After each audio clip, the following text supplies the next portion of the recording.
would ever preach in their first 5 years any word that was not found on a written manuscript. He didn't mince bones about that. He didn't mix his words. No student of his would preach any word that was not written on a carefully written manuscript in their first 5 years. So I'm in preaching class.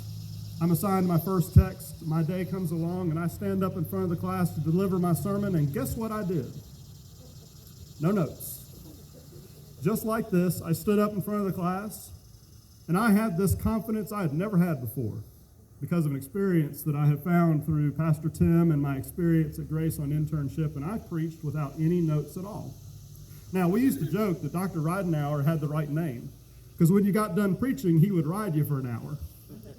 And so there I was sitting down in class, and it's once you get done, you wish you could just crawl under a rock and leave. Because then for the next hour, he picks apart every part of your sermon in front of the class, and he has the class help do it. And it's incredibly intimidating. Well, he let me have it. I mean, let's not mince words. He let me have it.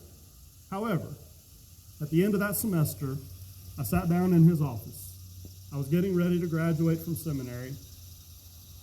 And this tough man, who many were afraid of, everyone regarded with respect, he sat down, and in a moment, he turned into a teddy bear.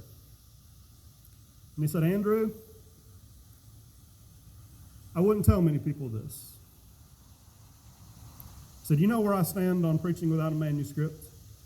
I can't believe you came into my class and thought you could get away with it. But you did. You're one of the few that I've ever seen who could maybe break my rule and get away with it." He said, "I'm still not going to tell you should, but I have a feeling you will anyway." And I shook my head and I said, "Probably so." And he said, "Andrew, always make sure that you put your heart into your preparation and that you give it your best every Sunday and that you look out at all the people whom you're preaching with and you're accountable to them and you give them God the best you know how."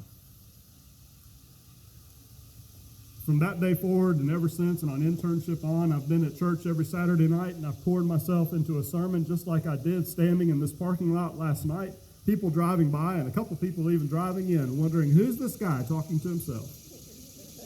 The same guy talking to you now, who prepares in an awkward way, but who found himself and found his way in ministry through an experience that meant the world to him some 15 years ago. I'm grateful that we're on that same journey. This has been fun. I have been busier in the last 2 weeks than probably most weeks from long ago up till now. And it's been a lot. And it's been great. In St. Luke, I wouldn't have even considered the possibility of wandering through an internship with you if I did not know you as well as I do. You are a gifted people. You are inspired by God. You hear his word and you are touched by it. You seek to follow him. You are the people who can help make Vicar Oscar a tremendous pastor, soon and in a day soon to come. Nurture him in these days. Give him your love. Give him your grace. Help him to figure out where God is at work in his life and through his family and through this experience. But through it all, may you bless him through your presence, your gifts, your love, your encouragement, in the same way that I was blessed in my internship and in the same way that I feel blessed in 14-some years of ministry together. I have to admit, the second part of my sermon wasn't really much of a sermon, was it? It's more of a story. But it's our story. It's one we can now share in and continue to do so.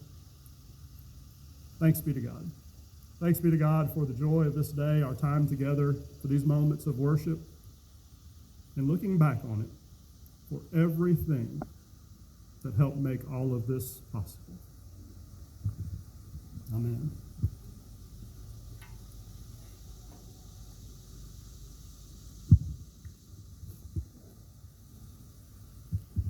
I will say, to kind of shift gears, with the limitations in music that we have in worship, I put out a word a couple weeks ago that if there's anyone who'd like to make a request for music and worship, I would enjoy and treasure a chance to share in that. And I had this overwhelming response, and I'm still looking for even more. But all the music that you hear in worship, as much as I can help it, is going to be requested from you and across our congregation. These are beautiful songs. They speak God's presence to us. And the song I'm going to share with you today comes by way of Emily and Heather Hall. They shared this with me. I'm grateful to share it with you. It's a song called Good Grace.